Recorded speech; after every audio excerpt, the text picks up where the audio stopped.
মাজলুমকে জালেমের কাছে আল্লাহ রাখবে, রাখার পর ওই মাজলুমকে আল্লাহ বড় বানাবে, ওই মাজলুমকে একদিন আল্লাহ কর্তৃত্ব দিবে, জালেমকে আল্লাহ খতম করবে। وعن أنس بن مالك رضي الله تعالى عنه قال قال رسول الله صلى الله عليه وسلم يأتي على الناس زمان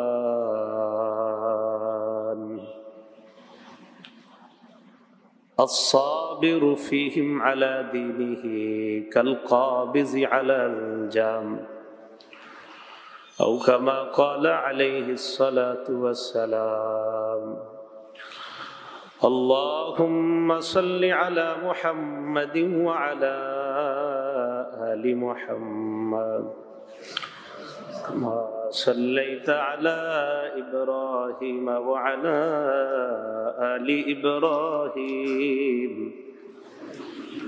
إنك حميد مجيد اللهم بارك على محمد وعلى آل محمد كما باركت على إبراهيم وعلى آل إبراهيم إنك حميد مجيد سبحانك لا علم لنا إلا ما علمتنا إنك أنت العليم الحكيم জুমার সালাত আদায় করার জন্য আল্লাহ আমাদেরকে মসজিদে উপস্থিত হওয়ার তৌফিক দান করেছেন বলে আলহামদুলিল্লাহ। আমরা এমন একটা সময় অতিক্রম করতেছি যেই সময়ে ঈমানের উপর থাকাটা সবচেয়ে জরুরি বিষয়, পাশাপাশি ঈমানের উপর অটল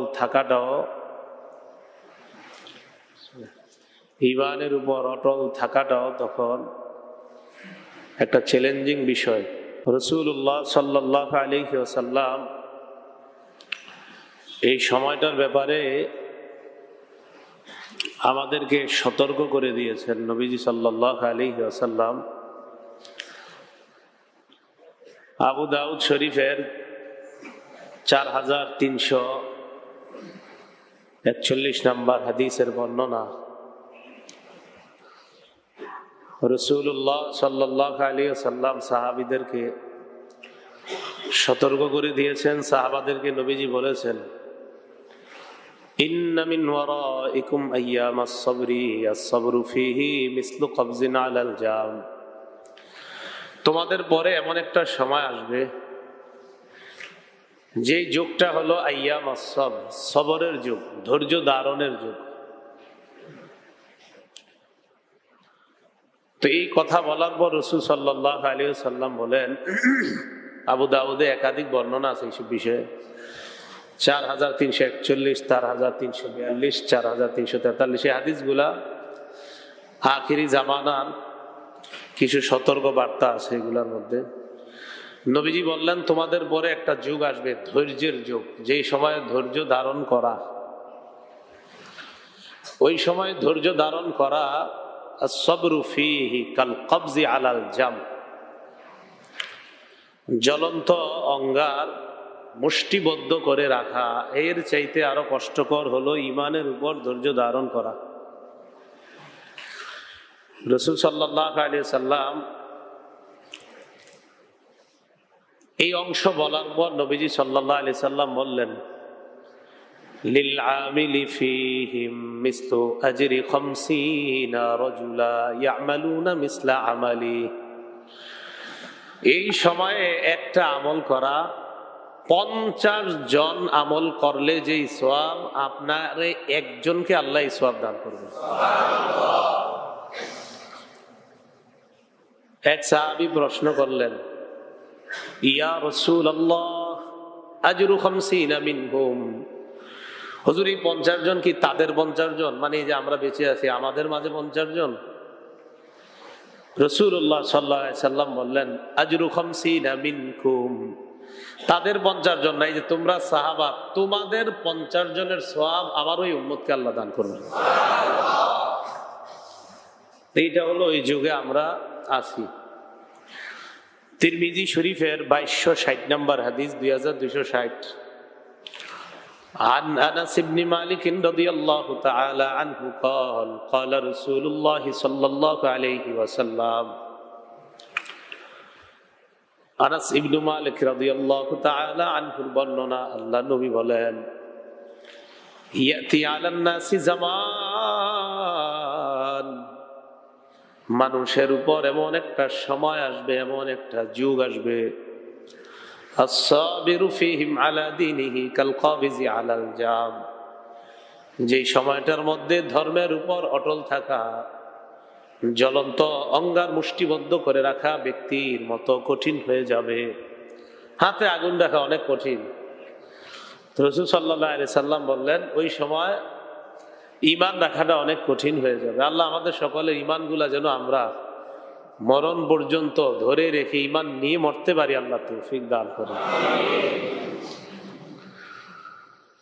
তো এই সময় আপনি আপনার সঙ্গগুলা যেন ভালো হয়, যাদের সাথে উঠা বসা করবেন, যাদের সাথে চললে আপনার ঈমানটা ঠিক থাকবে, তাদের সাথে চলার চেষ্টা করা। যাদের সাথে চললে আপনার ঈমানের মধ্যে খতরা আসার সম্ভাবনা, তাদেরকে এড়িয়ে চলার চেষ্টা করা। তিরমিজি শরীফের 2263 নম্বর হাদিসের বর্ণনা।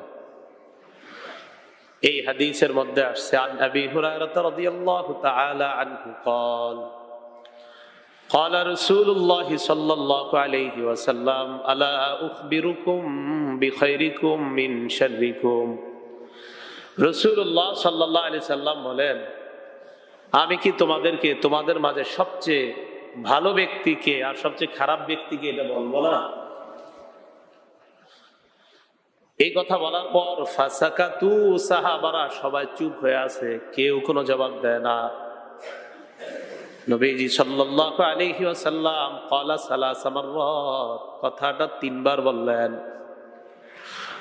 আমি কি তোমাদেরকে বলবো না তোমাদের মাঝে সবচেয়ে ভালো ব্যক্তিকে, সবচেয়ে খারাপ ব্যক্তিকে? একবার 2 বার এই কথাটা 3 বার বললেন, সাহাবারা চুপ।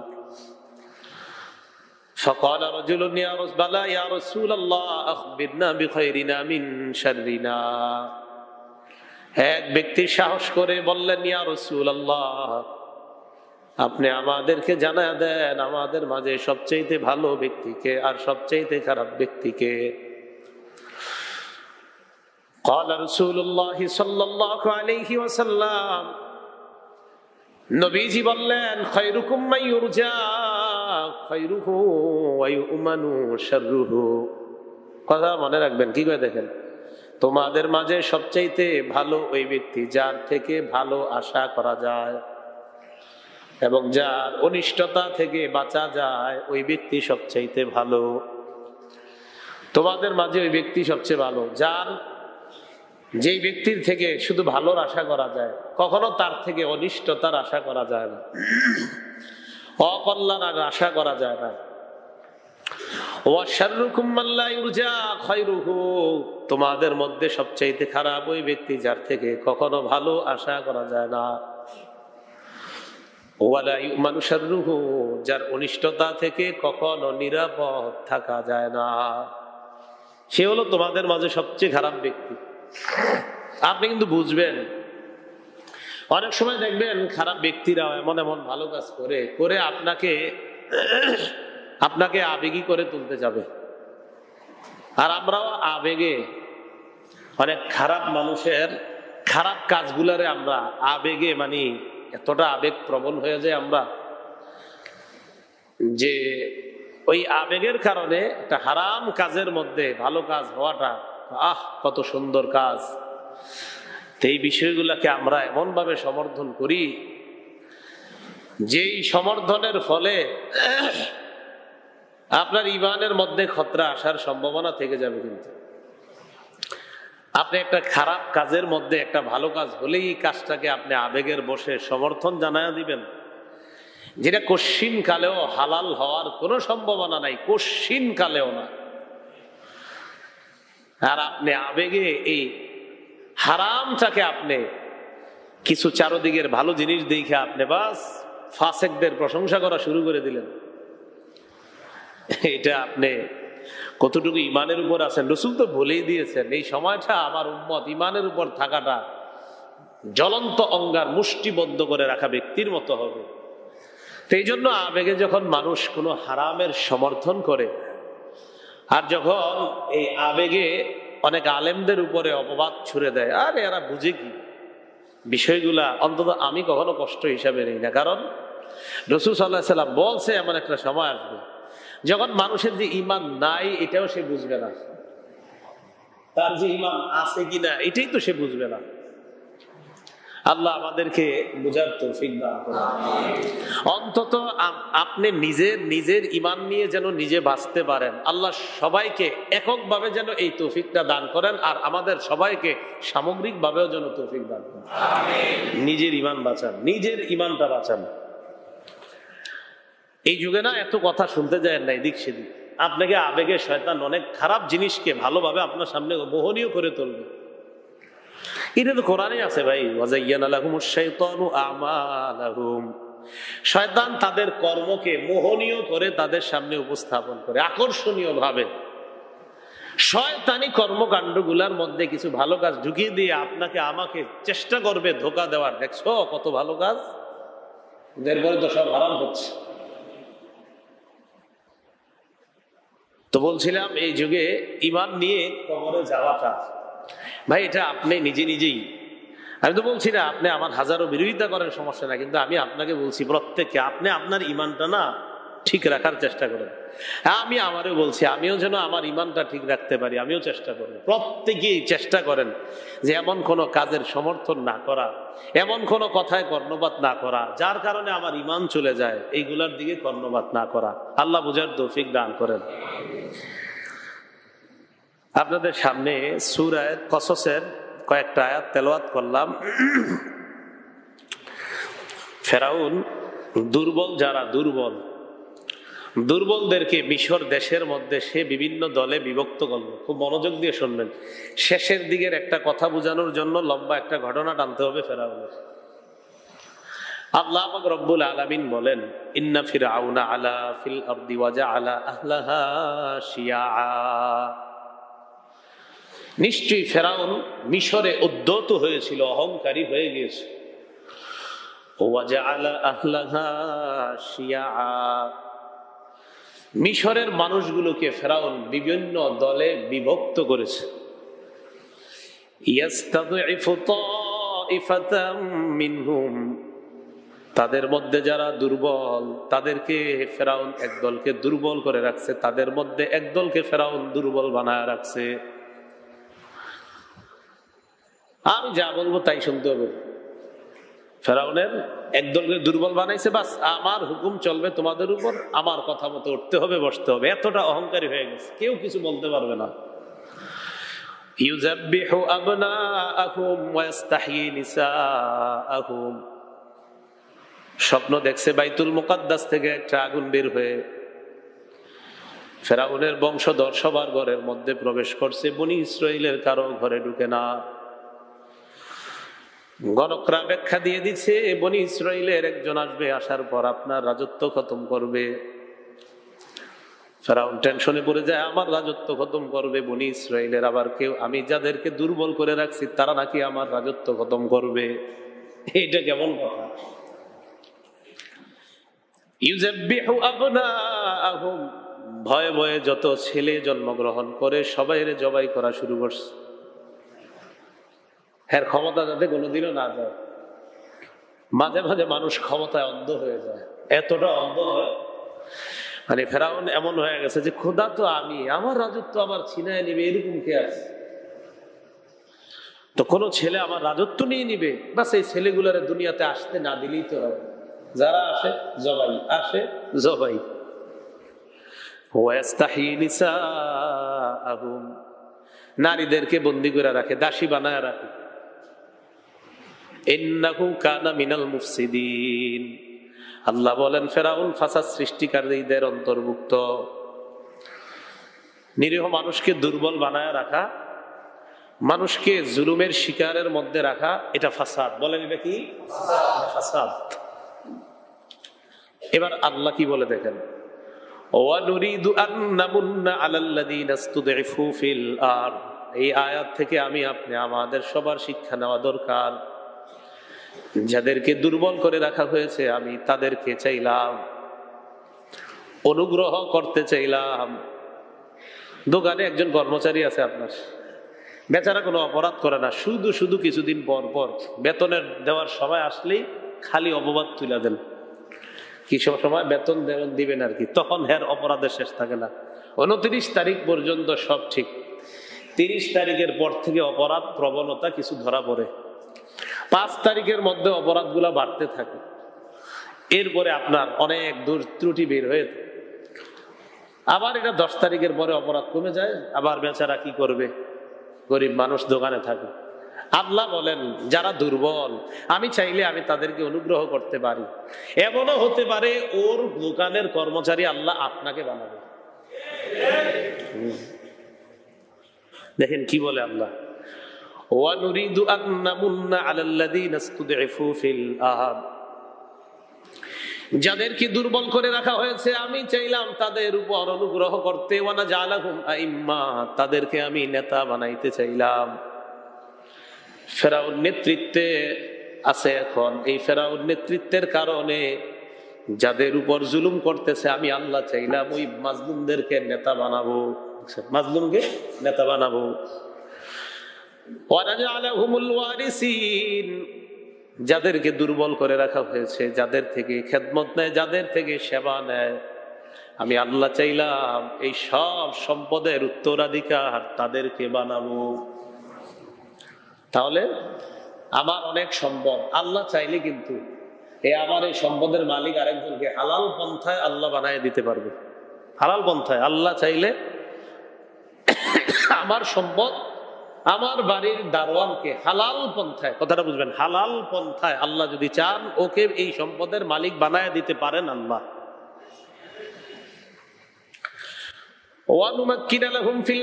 আমি তাদেরকে দুনিয়ার মধ্যে কর্তৃত্ব দিতে চাইলাম। ওয়ানুরিয়া ফিরআউনা ওয়া হামান, এটা আমি বারবার পড়ি, ওয়ানুরিয়া ফিরআউনা ওয়া হামানা ওয়া জুনুদাহুমা। ফেরাউন হামান আর তার সৈন্যবাহিনীকে আমি আল্লাহ দেখাইতে চাইলাম মিনহুম মা কানু ইয়াহজারুন। ফেরাউন আর তার হোমলা চুমলারা যেই ভয় পায়, বনি ইসরাইলের একজন তাদের রাজত্ব খতম করতে চায়, আমি আল্লাহ এটাই ঘটাইতে চাইলাম, তাদেরকে দেখাইয়া দিতে চাইলাম। সুবহানাল্লাহ, আমি এটাই দেখাইতে চাইছি ফেরাউন আর হামান। তো মুসা আলাইহিস সালাতু ওয়াস সালাম এই ভয়ঙ্কর পরিস্থিতির মধ্য দিয়ে দুনিয়াতে এসে গেছে। মা যে দুধ পান করাবে মুসা নবীরে, মা চিন্তা করে আমি যদি দুধ পান করাই, অন্য কেউ যদি দেখে ফেলে, ফেরাউনের কানে যদি এই সংবাদ যায়, প্রশ্ন আসতে পারে আমগো ছেলেরে মাইরা ফেলে ফেরাউন, আছে না এরকম অনেকের ছেলেই তো মারতেছে। এখন স্বাভাবিক ভাবে আপনার যাদের ছেলে হত্যা করা হচ্ছে তারা কি চাইবে যে আরেকজনের ছেলে দুনিয়াতে আসুক? কারণ এটা তো কেউ সহ্য করবে না। মুসা নবীর আম্মা চিন্তা করলেন কিভাবে আমার সন্তানটাকে দুধ পান করাই। সন্তানকে যদি আমি দুধ পান করাই, অন্য কোন নারী যদি দেখতে পায়, ওই নারীর মাধ্যমে সংবাদটা যদি লিক হয়ে যায়, ফেরাউনের কানে যদি যায়, আমার সন্তানের ক্ষতি হয়ে যাবে। আল্লাহ বললেন আওহাইনা ইলা উম্মি মূসা আন আরদিই, আমি মূসার মাকে ইলহাম করলাম তুমি তোমার সন্তানকে দুধ পান করাও, দুধ পান করাও। ফাইদা খিফতি আলাইহি ফালকিহি ফিল ইয়াম, তুমি যদি আশঙ্কা করো সন্তান দুধ পান করাইলে কোনো সমস্যা হতে পারে, আমি আল্লাহর আদেশটা তুমি একটু পালন করবা, তোমার সন্তানকে তুমি দরিয়ার মধ্যে ভাসায় দাও, সমুদ্রের মধ্যে ভাসায় দাও। কোথায়? সমুদ্রে। 16 নম্বর বারে আল্লাহ বলেন আনিকযিফিহি ফিত তাবুত, সন্তানকে বাক্সের মধ্যে ঢুকাও। ফাকযিফিহি ফিল ইয়াম, এই বাক্সটা এই সমুদ্রের মধ্যে ফেলে দিবা।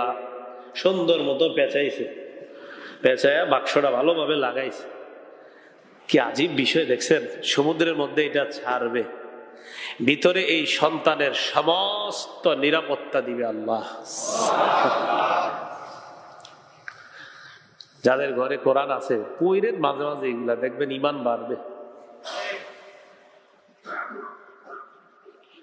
বাক্সের মধ্যে তুমি ঢুকানোর পর বাক্স ভর্তি তোমার সন্তানকে সমুদ্রের মধ্যে ফেলে দাও। ফাল্যুলকিহিল ইয়াম্মু বিসাহিল, সমুদ্রের ঢেউ এই সমুদ্রই ধাক্কাইতে ধাক্কাইতে তোমার সন্তানকে কিনারার মধ্যে নিয়ে যাবে। এই টেনশন তোমার করতে হবে না, এই দায়িত্ব আমি আল্লাহর। সমুদ্র কার হুকুমে চলে? ঢেউ চলে কার হুকুমে? আল্লাহর হুকুমে। আল্লাহ ঢেউরে বলবে ওখানে নাও, যেখানে বলবে সেখানে নিতে হবে।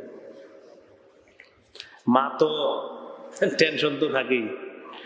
আল্লাহ বললেন ওয়ালা তাখাফি ওয়ালা তাহজানি, ভয় করো না, চিন্তা করো না। পরে কি কয় দেখেন, ইন্না রাদ্দুহু ইলাইকি ওয়া জাইলুহু মিনাল মুরসালিন, আমি আল্লাহর ওয়াদা, আমি তোমার সন্তান তোমার কোলে আবার ফেরত দিব। তোমার সন্তানকে আমি শুধু ফেরত দিব এমন না, তোমার সন্তানকে আমি রসুল বানাবো। তো যারে আমি রসুল বানাবো সে ডুববে কিভাবে? ছাড়ো তুমি, যাকে আল্লাহ রসুল বানাবেন উনি কি ডুববে? কখনো না। মুসা আলাইহিস সালাতু ওয়াস সালামের আম্মা বাক্সের মধ্যে ঢুকিয়ে দিছে ছেলেরে, বাক্স ছেড়ে দিছে। বাক্স ছেড়ে দেওয়ার পর বাক্স তো সমুদ্রে চলতেছে, মা তো বিসমিল্লাহির রহমানির রহিম, তো সমুদ্রে ছেড়ে দেওয়ার পর মায়ের মন, আল্লাহ বলে ইন কাদাত লাতুবদি বিহি লাউলা আরবাতনা আলা কলবিহা লিতাকুনা মিনাল মুমিনিন। মুসার মা ব্যাপারটা বলে দেওয়ার উপক্রম হয়েছিল, টেনশনে বলে দিবে অবস্থা, প্রকাশ করে দিবে অবস্থা। আল্লাহ বলেন আমি যদি তার মায়ের কলবের মধ্যে ধৈর্য দ্বারা বেঁধে না দিতাম, তার মায়ের কলবটাকে ধৈর্যের মাধ্যমে আমি আল্লাহ বেঁধে দিছি। কলবের মধ্যে যদি আমি ধৈর্য না দিতাম, মুসার আম্মা মানুষকে বলেই দিত ব্যাপারটা। কিন্তু আমি আল্লাহ চাইলাম মুসার মা যেন পাক্কা ইমানদার হয়। আমি আল্লাহ না ওয়াদা করছি তার সন্তান তার কোলে ফেরত দিব, এই ইমানটা যেন তাজা থাকে, তাই আমি মুসার আম্মার কলবের মধ্যে ধৈর্য দিয়ে দিলাম। আরে আমি আল্লাহ ওয়াদা করছি। মুসা নবীর বোনকে মুসা নবীর আম্মা বললেন কুসি, পিছে পিছে একটু যা, তুই সমুদ্রের কিনারা দিয়ে যা, তাহলে ভাইয়ের বাক্স সমুদ্রের মধ্যে চলে, বোন চলে সমুদ্রের কিনারায়। দৃশ্যটা একটু কল্পনা করেন তো, সমুদ্রে ভাই, কিনারায় বোন। সমুদ্রের কিনারা দিয়ে বোন চলতেছে, ভাই চলতেছে সমুদ্রের মাঝে। ছোট ভাই আবার বড় বোনরা ছোট ভাইদেরকে মায়া করে খুব বেশি। তো বাক্স যায়, বোনও যায়। যাইতে যাইতে কি ঘটনা ঘটছে, তীরে গিয়ে পড়ছে। বোন তাকায় দেখে এই তীর তো ফেরাউনের বাড়ির একদম পাশের তীর। আসিয়া ফেরাউন ওখানে আসছে। ফেরাউনের দাস দাসী যারা আছে তারা একটা বাক্স দেখা এই বাক্সটা নিয়ে আসছে। আসিয়া ফেরাউনের সামনে আইনা বাক্স খুলছে। বাক্স খোলার পর দেখে বাক্সের মধ্যে খুব সুন্দর একটা ছেলে দেখা যায়। মুসা আলাইহিস সালাতু ওয়াস সালাম খুব সুন্দর ছিলেন। তো ফেরাউন তাফসীরের কিতাবে আসছে, ফেরাউন দেখেই কয় এটা আমার শত্রু। এটা কি আসলেই তো ঠিক, ঠিক না? আর আল্লাহ বলছে ইয়াখুযু আদুবুল্লি ওয়া আদুবুল্লাহ, মুসার বাক্সটা নিবে আমার শত্রু এবং মুসার শত্রু, যার ভয়ে তুমি বাক্স ফালাইতেছো সমুদ্রে, ওর কাছে আমি আল্লাহ বাক্স পৌঁছায়া ওর মাধ্যমে আমি এই মুসাকে বড় করব। কি বলছিলাম? মাজলুমকে জালেমের কাছে আল্লাহ রাখবে, রাখার পর ওই মাজলুমকে আল্লাহ বড় বানাবে, ওই মাজলুমকে একদিন আল্লাহ কর্তৃত্ব দিবে, জালেমকে আল্লাহ খতম করবে।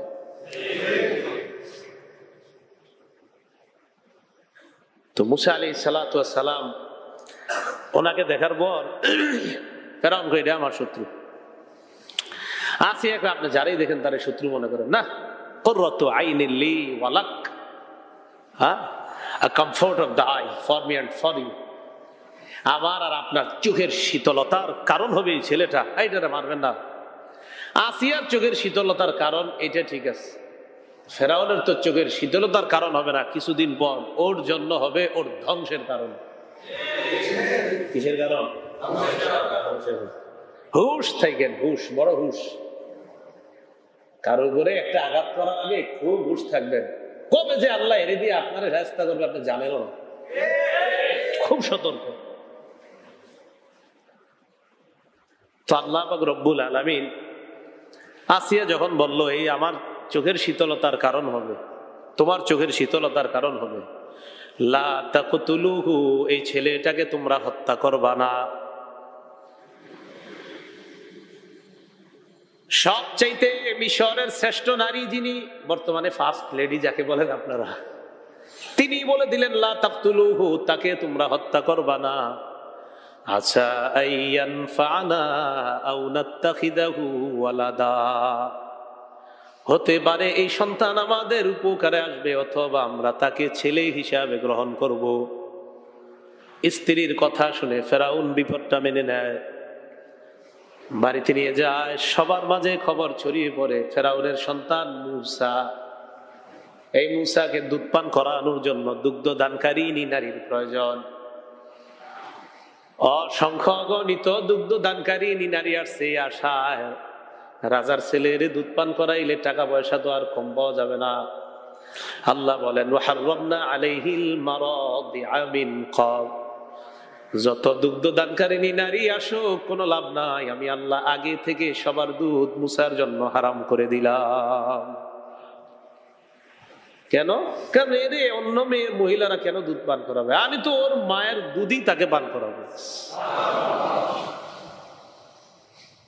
তো বোন তো দাঁড়াই রয়েছে, বোন ওই যে বোন আসছে কিনারা দিয়ে, যখন দেখছে কারো দুধ পান করে না, বোন কয় কি, হাল আদুল্লুকুম আলা আহলি বাইতি ইয়াকফুলুনাহু লাকুম ওয়া হুম লাহু নাসিহুন, আমি কি আপনাদেরকে এমন একটা পরিবারের ব্যাপারে বলবো যেই পরিবারের নারী সদস্য যদি এই ছেলেটাকে দুধ পান করায় এবং এই ছেলেটাকে যথেষ্ট যত্ন নিবে, লালন পালন করবে বলেই আমি বিশ্বাস করি এবং আমার আশা, ওই পরিবারের নারী সদস্যের দুধ পান সে করবে, এটা আমার আশা। এই কথা বলার পর কয় ঠিক আছে। মুসা আলাইহিস সালামের বোন বাড়িতে যায়, আম্মা চলেন। কোথায়? ফেরাউনের বাড়িতে। আরে কি বলো, এর ভয়েই তো মুসাকে বাক্স ভরে সমুদ্রে ফেলাই দিয়েছে। তোমার ভাই কোথায়? আমার ভাই তো ওই বাড়িতেই, চলেন। তো আল্লাহ পাক রব্বুল আলামিনের কুদরত গুলো আমি চিন্তা করি, এইসব আয়াত গুলা যখন করি, আল্লাহ কি পারে। মুসা নবীর আম্মা ফেরাউনের বাড়িতে আসছে, আসার পর ফেরাউনের সন্তান মুসা, মানে কি সবার মাঝে এটা ছড়ায় গেছে আর কি, ফেরাউনের সন্তান মুসা, এটা ছড়ায় গেছে যে ফেরাউনের সন্তান মুসাকে মুসা নবীর আম্মার কোলে দিচ্ছে। তারা তো আর জানে না এটা মা। মুসা নবী মায়ের কোলে যাওয়ার পর দুধ পান করা শুরু করে দেয়।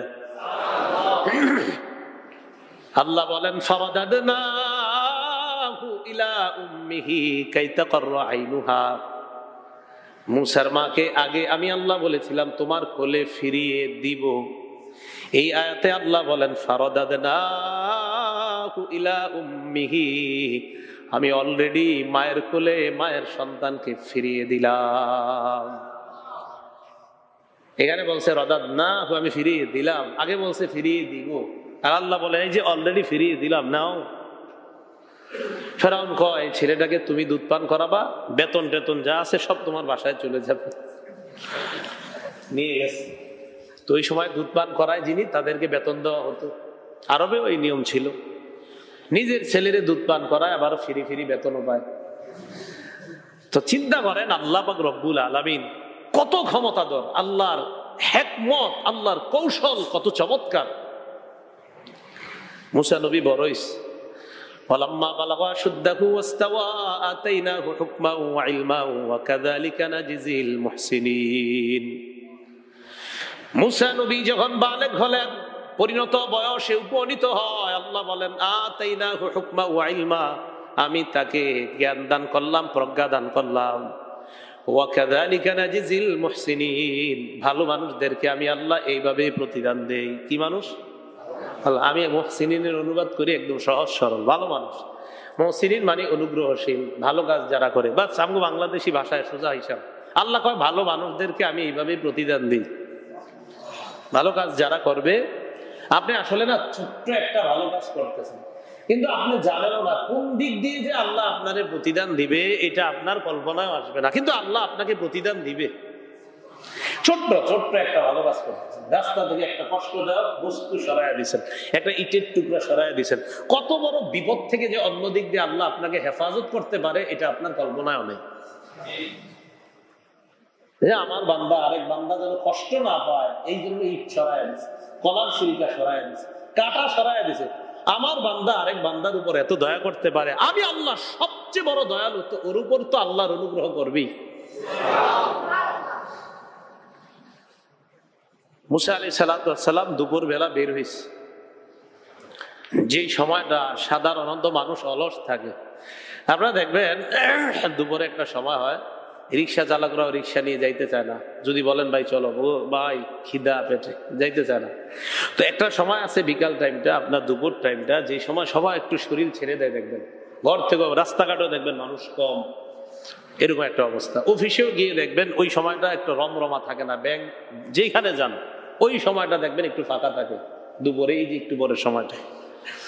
মুসা আলাইহিস সালাম তো এমন একটা সময়, যে সময় সাধারণত মানুষ একটু উদাসীন থাকে, উনি বের হয়েছে রাস্তায়। ফাওয়াজাদা ফিহা রাজুলাইনি ইয়াকতাতিলান, দুই ব্যক্তিকে দেখলেন লড়াই করতেছে, হাদা মিন শিয়াতিহি ওয়া হাদা মিন আদুবি, একজন মুসা নবীর গোত্রের, আরেকজন ফেরাউনের গোত্রের। ফাস্তাগাথাহু আল্লাযী মিন শিয়াতিহি আলা আল্লাযী মিন আদুবি, মুসা নবীর গোত্রের লোকটা মুসা নবীর কাছে সাহায্য চায়, ফেরাউনের গোত্রের লোকটার বিরুদ্ধে মুসা তুমি আমাকে সাহায্য করো। মুসা নবী আসলেন, ফাকাযাহু, মুসা একটা ঘুষি দিলেন, ফাকাদা আলাইহি, সাথে সাথে লোকটা মারা গেছে। লোকটা কি হয়েছে?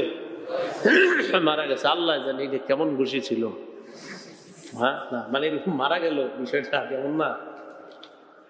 মুসা নবী বললেন, হাদা মিন আমালিশ শাইতান, নিজে নিজে বললেন এটা ভালো কাজ হয় না, এটা শয়তানের কাজ, এইভাবে মাইরা ফেলা এটা তো ঠিক হলো না। মুসা নবী নিজে নিজে বলতেছেন। ক্বালা রাব্বি ইন্নী যালামতু নাফসি ফাগফির লি ফাগফারা লাহু, মুসা নবী বললেন, আল্লাহ নিজের উপর আমি জুলুম করলাম, আপনি আমাকে মাফ করে দেন। ফাগফারা লাহু, আল্লাহ বলেন ফাগফারা লাহু, আল্লাহ তাকে মাফ করে দিবেন। ওই একটা বিষয় মনে রাখবেন, মুসা নবীর থেকে এই কাজটা হয়ে গেছে, উনি ইচ্ছা করে করে নাই, এই কথাটা মনে রাখবেন। হয়ে যাওয়া আর ইচ্ছা করে করা দুইটা এক না। উনি কোনোদিনও এই নিয়ত ছিল না যে এই লোকটা মরে যাক, এই লোকটা একবারে মারা যাক, এটা কোন নবী কাউকে একটা মানুষকে আঘাত করার সময় এই নিয়ত ওনার থাকতেই পারে না। তো এই কথাটা মাথায় রাখেন। আপনারা স্বাভাবিক মস্তিষ্কে চিন্তা করেন যে একটা লোক এমনি ঘুষি মারছে, কিন্তু লোকটা মারা যাবে, এটা কখনো ওনার ইচ্ছায় ছিল না। তাহলে এই বিষয়টা মুসা নবীর ইচ্ছা না, এটা মনে রাখা। নবীরা ইচ্ছাকৃত ভুল করে না। তো মুসা আলাইহিস সালাম আল্লাহর কাছে সাহায্য চাইলেন, আল্লাহ আপনি আমাকে ক্ষমা করে দেন। ক্ষমা করে দিছে। ফাসবাহা ফিল মাদিনাতি খাইফান ইয়াতারাক্কাব, ভয়ে ভয়ে রাত কাটাইছে। পরের দিন আবার মুসা নবী ওই রাস্তা দিয়ে যাওয়ার সময় গতকালকের যে লোকটা মুসা নবীর সাহায্য চেয়েছিলেন, ওই লোকটা আজকেও মুসা নবীর ডাক দিয়ে কয়, মুসা আজকেও তুমি আমার একটু সাহায্য করো, দেখো লোকটা আমার সাথে লড়াই করতেছে। মুসা নবী কয়, তোমার কাজই মনে হয় মানুষের সাথে শুধু ঝগড়া করা। কালকে তুমি ঝগড়া করলা, একজনে মারলাম, মারা গেছে, আবার তুমি আজকে আরেকজনের সাথে ঝগড়া করলা। ঝগড়া করা ভালো জিনিস না, বলেন ঝগড়া করা কি না? ক্বালা রাসূলুল্লাহ সাল্লাল্লাহু আলাইহি ওয়াসাল্লাম, আনা যাঈমুন বিবাইতিন লিমান তারাকাল মিরাআ, আনা যাঈমুন বিবাইতিন ফি রাবজিল জান্নাহ লিমান তারাকাল মিরাআ। যে ব্যক্তি ঝগড়া পরিহার করে, আমি নবী জান্নাতের মাঝখানে তার একটা ঘরের জিম্মাদার হয়ে গেলাম। ঝগড়া করবেন না। ঝগড়া থেকে আমাদের সকলকে আল্লাহ হেফাজত করেন। মাঝে মাঝে দেখবেন রাগ উঠবে, মন চাইবে কাউরে মাইরা ফেলতে, ইস্তেগফার করেন বসে বসে।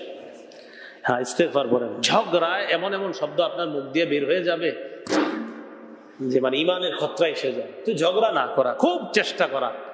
সন্তানগুলাও ছোটবেলা থেকে ঝগড়াটা যেন না হয় চেষ্টা করা।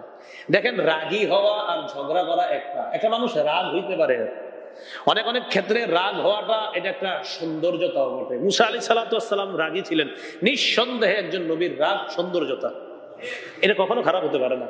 আমাদের নবীজিও রাগ করছেন, আমি রাগ নিয়ে আপনাদেরকে বয়ান দিছি কিন্তু এই মসজিদে লম্বা আলোচনা করছি। তো আমাদের নবীজির রাগ এটা কখনো নিন্দনীয় হতে পারে না, এটা প্রশংসনীয়। এটা কি প্রশংসনীয়? হ্যাঁ, রাসূল সাল্লাল্লাহু আলাইহি সাল্লামের রাগ প্রশংসনীয়, নবীদের রাগ প্রশংসনীয়। তো মুসা আলাইহিস সালামের ব্যাপারটা বলছিলাম। তো এই লোকরে বলতেছে, কি ব্যাপার, কালকেও তুমি ঝগড়া করো, আজকেও ঝগড়া। ইন্নাকা লাগাবিয়্যুম মুবিন, তুমি পথভ্রষ্ট, স্পষ্ট একটা পথভ্রষ্ট মানুষ। ফালাম্মা আরাদা আন আইয়াবতিশা বিল্লাযী হুয়া আদুউল লাহুমা, মুসা নবী আজকে নিয়ত করলেন, আজকে তাকে ধরাশয়ী করতে চাইলেন। কাকে? ওই গতকালকের ঝগড়াটাকে। আজকে এই জায়গায় মোট কয়জন? 3 জন। বলেন কয়জন? মুসা নবী গতকালকের ওই ঝগড়াটে ব্যক্তি, আরেকজন তৃতীয় পক্ষ। এলাকার মধ্যে একটা আলোচনা, গতকালকে একটা মানুষ মারা গেছে, মানুষটাকে কে মারছে, মার্ডারকারীর ব্যাপারে জানা নাই, হত্যাকারী কেউ জানে না।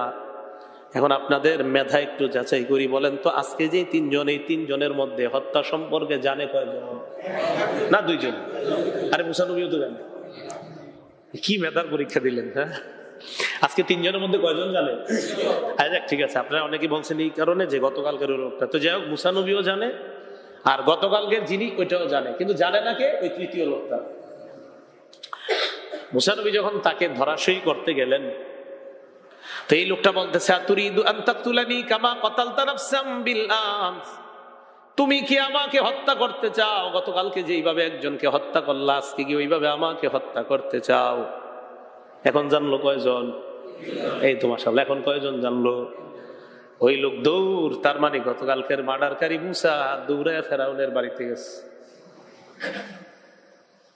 গতকালকে যে হত্যাকাণ্ড সংগঠিত হয়েছে বাদশা, এটা অন্য কেউ নয়, আপনার সন্তান মুসা হত্যাকারী। মন্ত্রী পরিষদ বর্গ নিয়ে মিটিং হয়, কি করা যায়? সবাই এক বাক্যে কথা, মুসাকে হত্যা করা হবে। আওয়াজ দিয়ে বলেন নাউজুবিল্লাহ। ওয়াজা রাজুলুম মিন আকসাল মাদিনাতি ইয়াসআ, এক ব্যক্তি শহরের এক প্রান্ত থেকে দৌড়ে আসছে। আসার পর মুসা নবীকে বললেন, ইয়া মুসা ইন্নাল মালাআ ইয়াতামিরুনা বিকা লিয়াকতুলুকা, মন্ত্রী পরিষদ বর্গ মিটিং করেছে, সবাই বড় মিটিং করেছে, মজলিস করতেছে তোমাকে হত্যা করার জন্য। আলোচনার মধ্যে একটাই কথা, তারা তোমাকে হত্যা করতে চায়। ফাখরুজ ইন্নী লাকা মিনান নাসিহিন, তুমি বের হয়ে যাও, আমি তোমার হিতাকাঙ্ক্ষী, তুমি মিশর ছেড়ে অন্য কোথাও চলে যাও। মুসা আলাইহিস সালাতু ওয়াস সালাম রাতের বেলায় কি করবে, কোথায় যাবে কিচ্ছু জানে না, অন্ধকারে বের হয়ে গেছে। আল্লাহ বলেন, ফাখরাজা মিনহা খাইফান ইয়াতারাক্কাব, মুসা নবী মিশর থেকে বের হলেন ভীত সন্ত্রস্ত অবস্থায়, সতর্কতার সাথে বের হলেন। রাতের বেলা বের হওয়ার সময় তিনি জানেন না তিনি কোথায় যায়। ক্বালা রাব্বি নাজ্জিনি মিনাল কওমিজ জালিমিন, শিখেন এই জায়গাটা। মুসা নবী আল্লাহর কাছে বললেন, আমার রব আপনি আমাকে জালেম সম্প্রদায় থেকে মুক্তি দিয়ে দেন। মুসা নবী বের হওয়ার পর জানে না কোথায় যাবে, বলেন প্রথম সাহায্যটা চাইলেন কার কাছে? আল্লাহর কাছে। মুসা নবীর হাতে একজন ব্যক্তি মারা যাওয়ার পর মুসা নবী প্রথম বললেন, আল্লাহ আপনি আমাকে মাফ করে দেন। বলেন মুসা নবীর কাছ দ্বারা যখন হত্যাকাণ্ডটা সংগঠিত হয়, মুসা নবী প্রথমে কার কাছে চাইলেন সাহায্য? দ্বিতীয় নাম্বার, মুসা নবীকে যখন তারা মেরে ফেলতে চায়, মুসা নবী শহর থেকে বের হবে, বের হওয়ার সময় সাহায্য চায় কার? এবার 3 নাম্বার দেখেন, ওয়ালাম্মা তাওয়াজ্জাহা তিলকা মাদিয়ান ক্বালা আসা রাব্বি আন ইয়াহদিয়ানি সাওয়াআস সাবিল। উনি রওনা করছে মাদিয়ান নামক একটা এলাকার দিকে। কোন এলাকা? এই মাদিয়ান এলাকাটা, উনি যে মাদিয়ানে যাইতেছে উনি নিজেও জানেন না, মানে মুসা নবী জানে না মাদিয়ানে যাইতেছে, আল্লাহ আমাদেরকে জানাই দিলেন আর কি যে মুসা নবী মাদিয়ানের দিকে রওনা করছে। তো রওনা করার পর তিনি বললেন, আসা রব্বি আইয়াহদিয়ানি সাওয়াআস সাবিল, আশা করি আমার রব আমাকে সঠিক রাস্তা দেখাবেন। এক নাম্বার মুসা নবী বললেন, রব আমাকে আপনি ক্ষমা করেন। 2 নাম্বার বললেন, রব জালেম সম্প্রদায় থেকে আমাকে আপনি নাজাত দেন। 3 নাম্বারে বললেন, আমার রব আমাকে রাস্তা দেখাবেন, আমার রব আমাকে রাস্তা দেখাবেন। এবার দেখেন, ওয়ালাম্মা ওয়ারাদা মাআ মাদিয়ানা ওয়াজাদা আলাইহি উম্মাতাম মিনান নাসি ইয়াসকুন। মুসা নবী যাইতে যাইতে তাফসীরের কিতাব অনুযায়ী 8 দিন 8 রাত্র চললেন। খানা পানি কিচ্ছু নাই, সাথে খানা পানি কিচ্ছু নাই, খানা খাইতেছে। কোন তাফসীর কারক লেখছেন উনি গাছের পাতা খেয়েছেন। কি খেয়েছেন? কি করবে, খানা না থাকলে পর্যায়ে খেতেই হবে। মাদিয়ানে গেছে, মাদিয়ানের একটা কূপের কাছে গিয়ে পৌঁছছে। এখন শোনেন, মাদিয়ানের কূপের কাছে যে পৌঁছছে, এটা আল্লাহ ওনাকে পৌঁছায় দিচ্ছেন, কারণ রওনা করার সময় বলছে আল্লাহ আমাকে সঠিক রাস্তা দেখাবেন। কূপের কাছে যাওয়ার পর দেখলেন, ওয়াজাদা আলাইহি উম্মাতাম মিনান নাসি ইয়াসকুন, একদল মানুষ তাদের পশুগুলাকে কূপ থেকে পানি পান করায়। ওয়াজাদা মিন দুনিহিম ইমরাতাইনি তাজুদান, পিছনে তাকায় দেখলেন 2টা মেয়ে তাদের পশুগুলা নিয়ে দাঁড়িয়ে আছে। 2 মেয়ে তাদের পশুগুলা নিয়ে দাঁড়িয়ে আছে, রাখালরা তাদের পশুকে পানি পান করায়। মুসা নবী মেয়ে 2টাকে বললেন, মা খাতবুকুমা, তোমাদের কি ব্যাপার, এখানে কেন? মেয়ে 2টা জবাব দেয়, ক্বালা তাআলা নাসকি হাত্তা ইসদিরার রিআ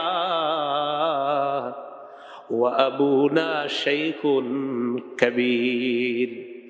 আমরা রাখালরা আলাদা হওয়ার আগ পর্যন্ত আমাদের প্রাণীগুলাকে আমরা পানি পান করাইতে পারি না। রাখালরা পুরুষ মানুষ, এরা আলাদা হবে, এরপর আমরা আমাদের প্রাণীগুলাকে পানি পান করাবো। মুসা আলাইহিস সালাতু ওয়াস সালাম প্রশ্ন করার আগে মেয়ে 2টা বললেন, আবুনা শাইখুন কাবীর, আমাদের বাবা একজন বয়োবৃদ্ধ মানুষ, তাই বাবা আসতে পারেন নাই, আমরা মেয়েরাই আসলাম। মুসা আলাইহিস সালাতু ওয়াস সালাম বললেন, তোমাদের পশুগুলা দাও। পশু নিলেন।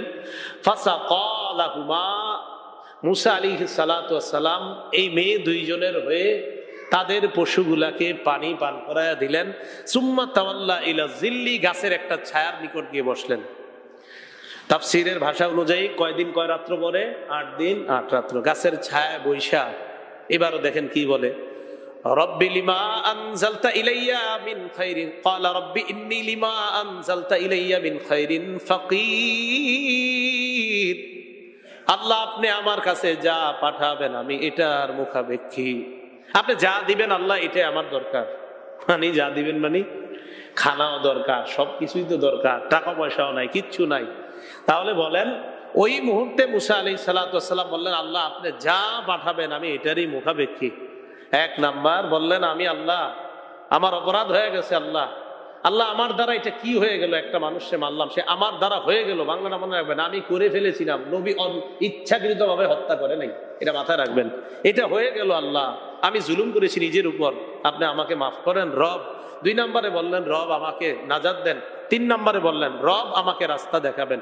4 নাম্বার এক জায়গায় গিয়ে বসলেন। বসার পর বললেন, রব আপনি আমার কাছে যা পাঠাবেন আমি এটার মুখাপেক্ষী, আমি এটা মুখাপেক্ষী। আল্লাহ কি পাঠাইলেন আমরা আগামী জুমায় শুনবো ইনশাল্লাহ। কোন জুমায়? শেষ হবে না তো এখন। তা আগামী জুমায় শুনবো আমরা যে কিভাবে সাহায্য করলেন। ঘড়ির দিকে তাকায় লাভ নাই, ঐতিহাসিক আলোচনা করলে ঘড়ির টাইম কোন দিক দিয়ে চলে যাবে এটা আপনারা জানবেনও না। তো যাই হোক, আগামী সপ্তাহে আমরা শুনবো যে এরপরে আল্লাহ কি পাঠাইলেন মুসা আলাইহিস সালাতু ওয়াস সালামের জন্য, আমরা জানবো। আজকের কয়েকটা শিক্ষা আমরা এই পরিস্থিতিতে বর্তমানে, ওই যে প্রথম কথাগুলা, যে ঈমান রাখা হাতের মধ্যে জ্বলন্ত অঙ্গার রাখা ব্যক্তির মতো কঠিন হবে। বলেন, আমরা আমাদের চলতে ফিরতে সকাল বিকাল সর্বত্র কার কাছে সাহায্য চাইব? আল্লাহর কাছে। এই জন্য আল্লাহর কাছে খুব বেশি বলবেন, আল্লাহ মাহমুদ উলামায়ে কেরাম বলতেছে যে এমন একটা কঠিন সময় নাকি আমরা পার করতেছি, এইভাবে আল্লাহকে বলবেন, আল্লাহ আমি তো মাহমুদ এত কিছু বুঝি না, আল্লাহ তুমি মায়া করে দয়া করে আমার এই ইমানের উপর থাকার তৌফিক দিয়ে দিও।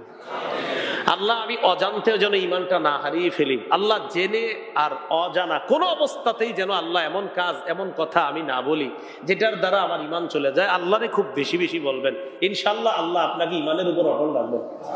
মনে থাকবে না কথাটা? যে আল্লাহ জেনে কোনো শিরিক, অজানা কোনো শিরিক এমন কথা যেন আল্লাহ না বলি যে কথা আমার ইমান চলে যেতে পারে। মাবুদ আপনি চাইলে এটা আপনি পারবেন, আল্লাহ আমাকে আপনি ইমানের উপর অটল রাখেন। তো আল্লাহ পাক রব্বুল আলামিনের কাছে এই দোয়াটা আমি সহ আমরা সবাই বেশি করব, যে জ্বলন্ত অঙ্গার রাখার ব্যক্তির মতো কষ্টকর যেহেতু ইমান রাখা, তাই আমরা এই কষ্টকর পরিস্থিতিতে সাহায্য একমাত্র কার কাছে চাইব? আল্লাহ। আর প্রথমে জানলাম যে আমরা কেউ কারো উপরে জুলুম করবো না। বলেন, কেউ কারো উপরে, বোনের উপরে জুলুম করেন না, ভাইয়ের উপরে জুলুম করেন না, প্রতিবেশীর উপরে জুলুম করেন না, কেউ কারো উপরে জুলুম করেন না।